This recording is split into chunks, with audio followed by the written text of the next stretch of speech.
because non-Arabs are hardly present. The conference met. The conference decided that the Khilafah was an essential part of the deen, that it was bid'ah and haram to abolish it, that the Khilafah must be restored, but we don't know how to do it. So let's go back home and come back after 1 year. That was the decision. We don't know how to do it. But in Mecca, you had the most successful representation of the entire world of Islam, because Britain really went to work on it. This conference is now convened, but strangely for the Wahhabi movement. Strangely for the Wahhabi movement, which is a religious movement, which declares that it is bringing back the original Islam and removing all the extraneous things which had been added and cutting out all the shirk. So this is the real Islam. Well, then how come you don't even have the subject of the Khilafah in your agenda for your conference? We asked the Wahhabi movement, give us an answer. There is no answer. The answer is that the Wahhabi-Saudi alliance is now perpetrating a gigantic, a massive betrayal of Islam in abandoning the Khilafah. And so the conference takes place. But the subject of the Khilafah is not even on the agenda of the conference. Instead, Abdulaziz ibn Saud approaches the conference twice, himself in person, and he asks the conference to recognize him as Al-Malik. That his rule should be recognized over the Hijaz. When the conference had heard His Majesty the King on both occasions, and the conference is now sitting down to discuss the matter, shall we recognize Saudi Wahhabi rule over the Hijaz? The leader of the Indian Muslim delegation jumped up to speak first. He spoke first. His name was Maulana Muhammad Ali Jawhar. He got up and he told the king, get lost. We'll never do that. As soon as the leadership of the Indian Muslim delegation had established its position of rejecting the claim of the Saudi Wahhabi leadership for sovereignty and control over the Hijaz, the rest of the delegates couldn't say, That was the power of a man who knew Islam and lived Islam. And so the conference ended without giving to the Saudi Wahhabi rule over the Hijaz recognition. They decided that they'll meet every year, but that was the last time they ever met. This then was the response of the world of Islam to the abolition of the Khilafah. In 1930, I think, or 31, Hajj Amin al-Hosein in Jerusalem felt that the ominous advance of the Jews in the Holy Land required a response from the world of Islam. So he sought to reconvene the conference in Jerusalem. But it was a new conference. It gave it a new name in 1930 or 31. They call it the Al-Aqsa Conference, or the Mu'tamar al-Am.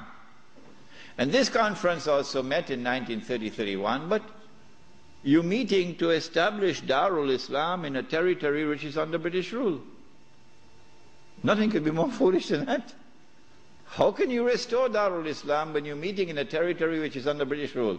And you have to get permission from the British government to hold your conference. So the conference ended without being able to do anything about it. Since then to this day, there has been no effort, no significant effort on the part of the world of Islam to restore the Khilafah. Why? Simple. Because you cannot restore the Khilafah unless and until you can liberate the Hijaz, Makkah and Medina. You can't do that. when the Hijaz, the security of the Hijaz is underwritten by Uncle Sam? What is the replacement of the Khilafah? Around the world, beginning with the secular Republic of Turkey, and then an Iran which resembles a Shia republic but essentially is a secular republic, and then the secular Republic of Pakistan, which of course has now become the American Republic of Pakistan. And then in 1933, the Republic of Saudi Arabia, but they're parading as a monarchy, but it's actually a secular state, because it has all the trappings of a secular state. A secular state has territorial sovereignty. The state of Saudi Arabia has territorial sovereignty. A secular state has citizenship. Once upon a time when I went to Mecca, I was Muslim. And the only difference between me and my fellow Muslim who was resident in Mecca was that I was Musafir and he was Sakin. Other than that, we're the same. But now, I am a foreigner. If this is not bid'ah, I should change my name. I am now a foreign national, and they are Saudis. And all the oil that Dajjal discovered underneath the soil belongs to them. They own it. So what about Abdulaziz ibn Saud's proclamation that this entire land belongs to the world of Islam? That's forgotten. That's why they hate me for reminding you of these things. The entire world is now embraced. The entire world of Islam is now embraced by the modern secular state. Now let me say to you before I leave Australia, any Muslim, whenever I talk on two subjects, a lot of people now begin to behave strangely towards me. But while it pains my heart, it will not change me, because I do not teach Islam to please people. I try to do it to please my Lord. When I talk on the subject of riba, some people begin to hate me. Yeah, it doesn't matter. When I talk on this subject also, when a Muslim pledges his allegiance to the modern secular state and to its constitution, which declares that Allah is no longer Al-Malik, no longer Al-Akbar, no longer Al-Hakam. The state is now Al-Malik, Al-Akbar, and Al-Hakam. And the state can make halal what Allah made haram. When a Muslim pledges his allegiance, you've got to do that to get citizenship. Oh yeah, can't get a US passport without pledging allegiance. When you do that, you commit shirk. If you don't believe me, no problem, no problem. When you reach the grave, then you will see. When a Muslim goes and votes in the elections to constitute the government which will preside over this shirk, you enter into shirk. But if you don't believe me and you want to go and vote in the elections, I am not stopping you.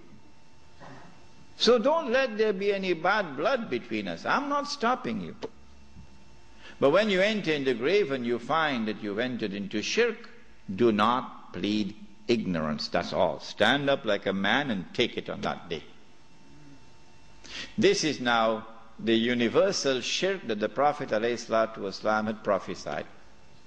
He said the time would come when shirk will be everywhere, be so difficult to recognize it. However, as difficult as it would be to recognize a black ant on a black stone on a dark night. So if you did not recognize it before this lecture, don't be surprised, but now you know. This universal secular state is now used to embrace all of mankind, including the world of Islam, in political globalization. So that eventually you have one government over all of mankind. Eventually the Jews will now rule the world using that structure. That's about to happen. We already made significant progress towards that day.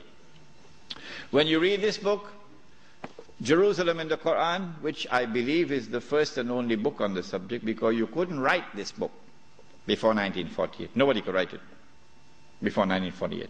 Not in 1400 years of this history. In fact, it was difficult to write this book in 1948. It's easy to write it now, but difficult to write it at that time. When you read this book, then you'll understand why it is I say that we are now located at that moment in time when one ruling state is about to give way to another, that the state of Israel is about to replace the United States as the ruling state in the world.